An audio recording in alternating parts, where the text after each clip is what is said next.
ज्ञान निकेतन education care में आपका स्वागत है। मैं महेश कुमार। आज का जो सब्जेक्ट हिस्ट्री का ही चैप्टर 1 है, what, where, how and when. यानी नेक्स्ट वीडियो में ये भी बताए थे कि इंट्रोडक्शन क्लास में कि हिस्ट्री का जो है डिवाइडेशन कैसे हुआ, कैसे कैसे ईयरली जो मानव थे यानी पूर्वकालिक जो मानव थे अपना जीवन कैसे यापन करते थे। लेकिन आज जो हम बताएंगे नेम्स ऑफ लैंड, यानी इंडिया का जो नाम आया, भारत जो नाम आया, वो किस किस रूप में आया और कैसे इसका नाम परिवर्तन होते गया। तो है इसमें सबसे पहले है इंडिया। 2500 ईयर्स एगो में इंडिया को जो है इंडस नाम से हम जानते थे, जो सिंधु घाटी में लोग बसे, जिसका नाम सिंधु घाटी में बसने के बाद लोग जो है इंडिया से किए। लेकिन भारत का और भी नाम है, जैसे जम्बूद्वीप है, आर्यावर्त है, भारत है। ये सब नाम जो है पूर्व काल में भी निर्धारित किया गया था और इंडिया जो है शब्द का उत्पत्ति इंडस से हुआ है, जो 2500 ईयर्स एगो इसका नाम रखा गया। यह जो है पॉलिटिकल के रूप में या ईयरली जो मानव था उन लोगों का जीवन जीने का जो कला था वे कई रूपों में था। वे सब नहीं थे, विकसित नहीं थे, उनका जो टेक्निकल विकसित नहीं था। इनके साथ साथ उसके बाद जो है इंडस नदी के जो घाटी में बसने के बाद लोग जो है अपनी सभ्यता को धीरे धीरे विकसित किए हैं और विकसित करने के बाद वे अपने आप में एक परिवर्तन हुआ, जैसे change of living, change of house. यानी उन लोगों ने बहुत सा ऐसा परिवर्तन किया कि उन लोगों को सोच था कि हम अपने जीवन की जो लिविंग स्तर है वो किसी तरह से हम ऊपर उठाएं, राइज करें, आगे बढ़ें। उन लोगों का जो भाषा था, उन लोग जो भाषा जो करते थे, संस्कृत जो भाषा था, जो लैंग्वेज जो लिखा जाता था, वो लोग संस्कृत भाषा का ज़्यादातर जो है वे पूर्व काल में जानते थे। भाषा संस्कृत पर जो है, जिसे एरिस्टोलॉजी कहते हैं। एरिस्टोलॉजी क्या है इसके बारे में थोड़ा सा समझें। एरिस्टोलॉजी है जैसे पूरा तत्ववेता जिसको कहते हैं, जो खोज करता मानव जो जीवन था, किसी भी प्लांट्स का, बोन्स का या वर्ड्स का, उसकी जो मृत्यु हो जाता था वो लोग खोजते थे, पॉट्स का निर्माण करते थे, बर्तन बनाते थे। एरिस्टोलॉजी में इस तबका जो है पूरा तत्ववेता उसका खोज करता था और खोज करने के साथ साथ मैन्युस्क्रिप्ट करता था, यानी उसको लिखने, हस्तलिखित, जिसको हाथ से लिखकर पत्थरों पर लिखते थे कि जो आने वाला समय है, आने वाला जो पूर्वज है उसके बारे में वो पढ़ेगा, समझेगा और समझकर जो है इतिहास के बारे में कि जो राजा थे उनकी भाषा क्या था, उनकी कार्यकाल करने का तरीका क्या था, उनकी लैंग्वेज क्या था और किस भाषा में लोगों ने जो है ज़्यादातर किताबें लिखा करता था। किताब इसलिए लिखते थे कि उनका जो आने वाला जो पूर्वज है वे इस पढ़कर समझेंगे, या तो उसको समझकर हमारे इतिहास के बारे में जानेंगे। इतिहासकारक जो है, जिसको हिस्टोरियंस कहते हैं, वह हिस्टोरियंस के बारे में हम जानकारी करते हैं। लेकिन इसके साथ साथ ही सिंधु नदी घाटी में जो बसे उन लोग जो है 3500 ईयर्स एगो, यानी भारत में जो है 4 वेदों का निर्माण हुआ। वह वेद है ऋग्वेद, सामवेद, यजुर्वेद और अथर्ववेद। सबसे जो है पुराना जो वेद था वह ऋग्वेद था। ऋग्वेद महर्षि जो है वेद व्यास द्वारा लिखा गया, जो संस्कृत भाषा में था और ज्यादातर जो प्रचलित जो भाषा था वह संस्कृत भाषा ही था। लोग संस्कृत भाषा में ही ज्यादातर लिखते थे, लेकिन धीरे धीरे संस्कृत भाषा जो है हिंदी में हुआ, कन्वर्ट किया, लैंग्वेज उसका बदलते चला गया। लोग, हर मानव अपने अपने में परिवर्तन चाहते थे, परिवर्तन ही करते रहे। यदि मानव वो जो क्या उसका खाना बदोश जो जीवन था, जीने का जो कला था, वे गुफाओं में रहना, जंगलों में रह जाना, जंगली जानवरों को मारकर खाना, यानी उनका एक यह पेशा था, ऑक्यूपेशन था और यही से उनका अपना जीवन का उपार्जन भी होता था। लेकिन वह जैसे प्लांट्स सीड्स को जो है खाकर बिक लेना, लैंड में जो है ग्रोथ कर लेना, बढ़ जाना, इससे भी उनको एक सीख मिला कि आखिर जो है सीड्स जो है कि कैसे जो है ग्रोथ करता है, बढ़ जाता है, धीरे धीरे उससे सीखकर जो है वो अपने प्लांट्स को लगाने लगे। प्लांट्स के साथ साथ अपने जो है लिविंग स्टैंडर्ड था वो बदलने लगे और एक परिवर्तन, मानव में एक परिवर्तन आने लगा। तो यह जो है परिवर्तन के साथ साथ और भी उन लोगों में परिवर्तन हुआ। मैन्युफैक्चरिंग ऑफ पॉट, यानी पॉट पर जो है उनका मैन्युफैक्चरिंग करते थे। पॉट बनाकर जो है बर्तनों को बनाकर उस पर मैन्युफैक्चरिंग करना, नक्काशी करना, ईंट पर उसका जो है चित्र बनाना, आर्टिस्ट मैन जिसको कहिए, पॉलिटिशियन मैन, जो राजनीति करते थे उसका भी वो लोग उस समय जो है बहुत वर्चस्व था।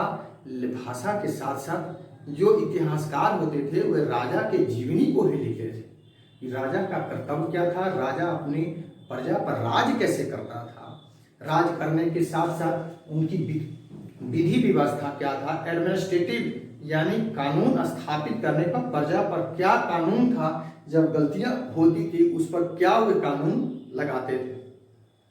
तो इस तरह की जो है प्रजा को जो है के प्रति एक एडमिनिस्ट्रेटिव स्थापित था। उसके साथ साथ ही और भी है, जैसे अमीर खुसरो जो एक संस्कृत भाषा जिसमें एक नाम से अदब के नाम से जानते हैं, जैसे तृतीय हिंद कहते हैं।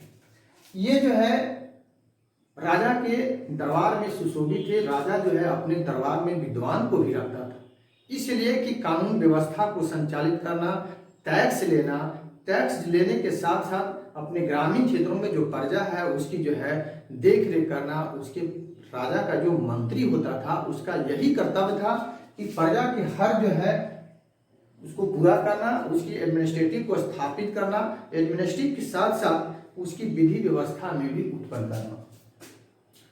इंदुस के बाद यह जो है सिंधु घाटी में इस सभ्यता के बाद जब मोहनजोदड़ो की सभ्यता है। मोहनजोदड़ो की भी सभ्यता एक बहुत बड़ी विकसित सभ्यता था और विकसित सभ्यता के साथ साथ वे जो है सभ्यता धीरे धीरे यहाँ की जैसे नॉर्थ इंडिया, साउथ इंडिया, ये दो भागों में है। जो राजा जो है यहाँ आए और बहुत से राजा विदेशी शासक भी आकर जो है दिल्ली सल्तनत यानी जिसको कहते हैं दिल्ली पर शासन करना, दिल्ली सल्तनत पर अपना शासन स्थापित किए। लेकिन दिल्ली पर सल्तनत स्थापित करने के साथ साथ जैसे मोहम्मद बिन तुगलक है, मोहम्मद गोरी, बाबर या बहुत से ऐसे जो है मुगल जो शासक या कहिए या मुस्लिम शासक हैं, वे यहाँ पर अपना शासन स्थापित किए। स्थापित करने के बाद अपने आप में जो लोगों में एक चेंजिंग था करने का जो है इस तरह का वो सोच था। वो स्टडी करते थे, अध्ययन भी करते थे।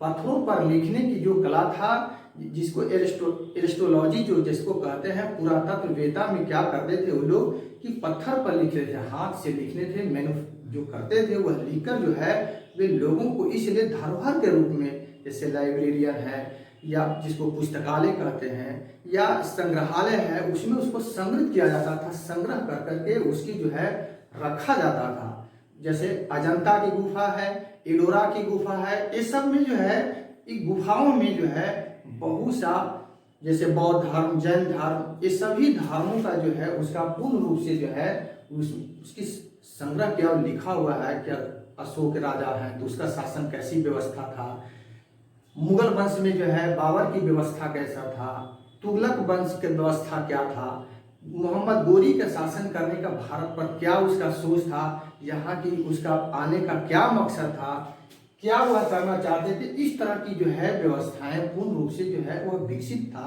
और लोग धीरे धीरे अपनी सभ्यता को परिवर्तित करते चले गए। यहाँ जो है मुख्य रूप से जो है विद्वानों का जो है डिवाइडेशन, यहाँ जो शासन किए हिंदू, मुस्लिम और ब्रिटिश। भारत में जो है 3 तरह के शासन व्यवस्था जो है यहाँ ज़्यादातर प्रभावित रहा। जैसे मुस्लिम शासक, हिंदू शासक और ब्रिटिश, ये 3 भागों में यहाँ की जो शासन करने की जो व्यवस्था था वह 3 भागों में था। हिंदू शासक जो हिंदू राजा थे वो यहाँ राज किए। दूसरा जो है मुस्लिम शासक जो है मध्यकालीन भारत में आए। जैसे 1206 ईस्वी में मोहम्मद गोरी का जो गुलाम था कुतुबुद्दीन ऐबक जो है वह शासन स्थापित किया 1206 में। और 1206 में स्थापित करने के बाद जैसे मुगलों का ही शासन पूरी तरह से दिल्ली सल्तनत पर चलते चला गया। जैसे कुतुबुद्दीन ऐबक है, बलबन है, गयासुद्दीन तुगलक है, ये सब राजा जो है विदेशी शासकों में से थे और मुस्लिम शासक। उसके बाद मुगलों की स्थापना हुआ, जैसे बाबर आ गए, उसके बाद हुमायूं है, यानी पूरी तरह से उनके शासन काल में व्यवस्था जो है धीरे धीरे देश में विकसित हुआ और कोई लोग जो है अपनी एडमिनिस्ट्रेटिव को स्थापित किए। इसके साथ साथ ही पास्ट में, यानी उसका जो पास्ट में उन लोगों का सोच था कि चेंजिंग करने का जो व्यवस्था था, अपने अपने स्तर को व्यवस्थित किए और घर भी जो बनाते थे उन लोग का जो है मैन्युफैक्चरिंग और बिल्डिंग जैसे करते हैं, मैन्युफैक्चरिंग और पॉट जो बनाते थे उस पर जो है मिट्टी का बना हुआ होता था। यानी पूर्व पाषाण काल या नव पाषाण काल कहिए या प्रागैतिहासिक काल में जिसका कोई लिखित हमारे पास विवरण अभी तक नहीं मिलता है। लोग जो है उस समय अपने मिट्टी के भी बर्तन को बनाते थे। मिट्टी के बर्तन के साथ साथ उस पर जो है मिट्टी को ला करके उसको जो है गढ़ते थे, जिसका जो है कुम्हार जाति अपने अपने व्यवसाय के अनुसार उनकी जाति को जो है वर्ण व्यवस्था को स्थापित किया गया। वर्ण व्यवस्था में यह था कि जो लोग थे यहाँ की जो सीड्स था, प्रोड्यूस जो करते थे वह जैसे गेहूँ था, चावल था, इस सब का जो है जौ का उत्पादन वह करते थे। और 25 ईयर्स के गो में जो है, इसके पहले भी लोग को यह सोच था कि अपनी जो है टेक्निकल जो युग नहीं था, उन लोगों का पूरी तरह से असुविधा था। किसी भी काम करने के प्रति उन लोगों का जो है सही ढंग से उनका सुविधा नहीं मिलता था। लेकिन उन लोगों को जो है अपनी खोज करना, टूल्स का, मशीन का, यानी बड़ा बड़ा टूल्स को जो है मशीन को खोज करने का, जैसे पत्थर का औजार, उस समय जो है नव पाषाण काल में, पूर्व पाषाण काल में पत्थरों का औजार ज़्यादा लोग बनाते थे और पत्थरों के साथ साथ वो लोग जो है मैन्युफैक्चरिंग फिर लोहे का करने लगा, आयरन का बना, स्टील बना। इस तरह से जो है उनकी सभ्यता विकसित होने लगा। लोग जो है अपनी सभ्यता को विकसित करने लगे, टूल्स बनाना, जैसे हल से जो है खेत जोतना, वो लोग जो है पत्थर के से बनाकर जैसे जंगली जानवरों को मारना जो उन पर अटैक करता था, उस तरह के वह टूल्स बनाते थे। पत्थरों का ही बना हुआ था और पत्थरों के साथ साथ उस पर जो है लिखते भी थे। मैन्युस्क्रिप्ट कहते हैं जिसको, जो है मैनस्क्रिप्ट करना, उसको लिखना पूरी तरह से हाथ से लिखित होता था। वो लिखते थे कि वो शासन व्यवस्था में इस तरह का शासन था जो आने वाला जो पूर्वज उसको पढ़ते हैं और पढ़कर हिस्टोरियंस जो है, जैसे विदेशी व्यक्ति भी आकर यहाँ ज़्यादातर अध्ययन करते हैं।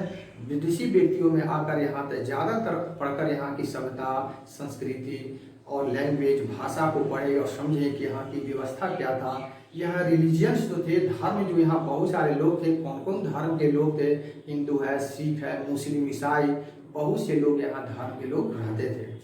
और ये आपसी उन लोगों में एक बहुत अच्छा संबंध था।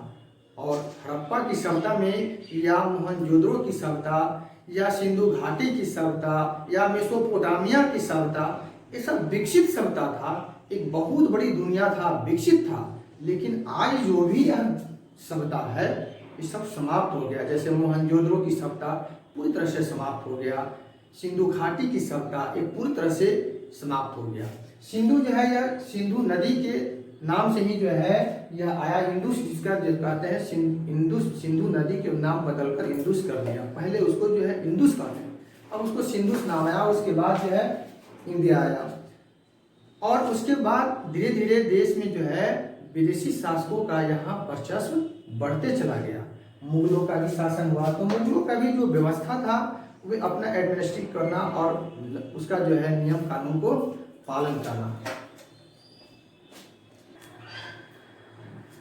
तो इसके बाद जो है देखते हैं, बच्चों ध्यान दें कि 750 सी और 750 सी में जो है एक तरह का जो है उसमें निर्धारित किया गया कि कॉमन जो ईस्ट था, और कॉमन ईस्ट में भारत में जो है शासन करने की जो व्यवस्था था, एडमिनिस्ट्रेटिव था, वे कई भागों में बटा हुआ था। जैसे 16 जो जनपद था, भारत पूरी तरह से टोटल 16 जनपदों में बटा हुआ था। जैसे साउथ इंडिया हो गया, नॉर्थ इंडिया हो गया। तो साउथ इंडिया में ज़्यादातर जो राजा थे उनकी व्यवस्था क्या था, उसी कार्यकाल में कैसे वो लोग जो है बैटल करते थे, यानी युद्ध जो करते थे, उनको युद्ध करने की कौन कौन सी तरीका था, और तरीके के साथ साथ मैप ऑफ मैप, यानी उन लोगों ने अपने जो है शासन राज्यकाल में जितनी उनकी सीमाएं जो निर्धारित था उस तरह के किस तरह का वह मैप बनाते थे, और युद्ध करने की जो तरीका था उन लोगों को किस तरह सा तरीका था।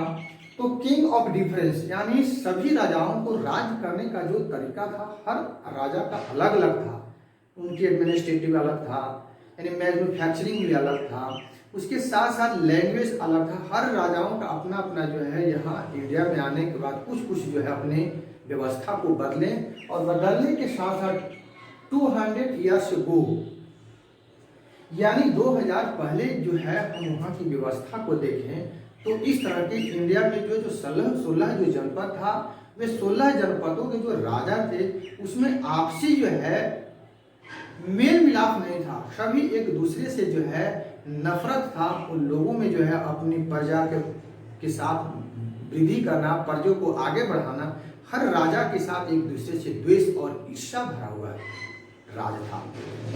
तो राजा भी जो राज करते थे, हर राजा के साथ जो ईर्ष्या था, और विदेशी जो यहाँ अटैक किए इंडिया पे, जो विदेशी मुल्क के व्यक्ति जो अटैक किए, यहाँ की सारी पॉलिटिकल जो मैप था उस तरह का चेंज था।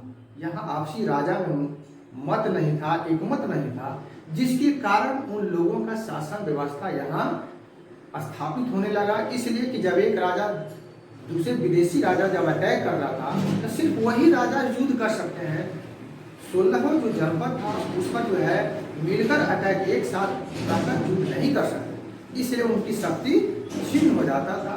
अब दिल्ली शासक दिल्ली पर अटैक हुआ तो दिल्ली के साथ साथ उसके कई जो डिफरेंस जो राजा थे, कई जगह के जो राजा थे, वे राजा जो है उनको समर्थन नहीं किए, नहीं समर्थन करने के साथ साथ उनको जो है ह्रास हुआ, उनकी शक्ति छिन्न हो गई, उनकी प्रशासनिक व्यवस्था जो था वह कमजोर पड़ गया, और विदेशी शासक इंडिया में जो है वह आने लगा, और विदेशी शासक के साथ साथ यहाँ अपना पूर्ण रूप से जो है अधिकार वह जमाने लगा, अधिकार जमाने लगे। और जो राजा का जो आपसी जो ईर्ष्या द्वेष था, उस द्वेष के साथ साथ विदेशी शासकों का ज्यादातर यहाँ जो है शासन स्थापन होने लगा। जैसे दिल्ली सल्तनत पर जो है मुस्लिम का शासन होने लगा, दिल्ली सल्तनत के साथ साथ ब्रिटिश का भी शासन स्थापित होने लगा। गुड बाय, नेक्स्ट वीडियो में अब आपको बताएंगे।